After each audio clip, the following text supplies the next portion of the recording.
Alright guys, welcome to the Waterloo Warbirds hangar.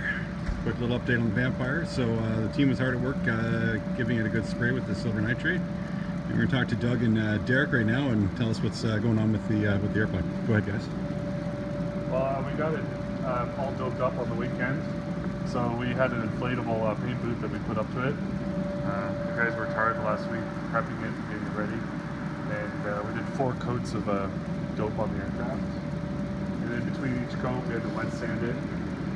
So the metal framing is ready for paint. We just sanded it and we're going to be painting it with the final paint on it. And it's 2 days of work, a lot of volunteer time. That's good. Yeah, a lot more work to go. So Doug, what are we doing today? Well, what we're going to do today is we have the hood for the front. It's had all the paint stripped off it. It actually looks really good. However, because it's a 60-year-old aircraft, the bolts on the trim are such that they're going to have to be urged to get off, so we can replace the seal that's on the hood. We're going to do that, and there's a couple of places, there's just a couple of bubbles in here. We're going to put some super seam seal inside and let them sit down, and then they're going to look just fine. They're going to suck in really nicely, and then we can move on, put some of the parts back on it, sand them off, and we get the final finish on it. It would be really nice to leave this finish on it. Yeah, I was going to say, this would have been like the original finish, right? This is how it looked like when it was in service. Okay. This finish here.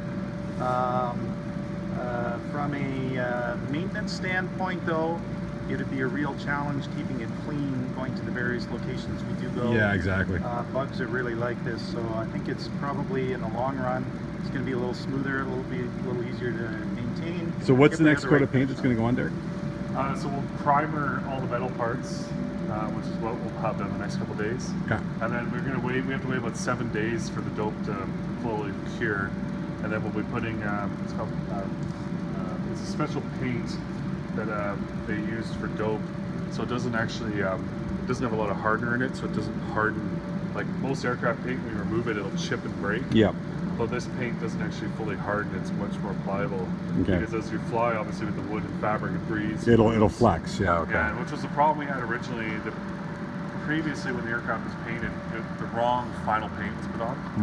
So what was happening was as we were flying, the airframe was stressing, and the paint was just chipping off and breaking.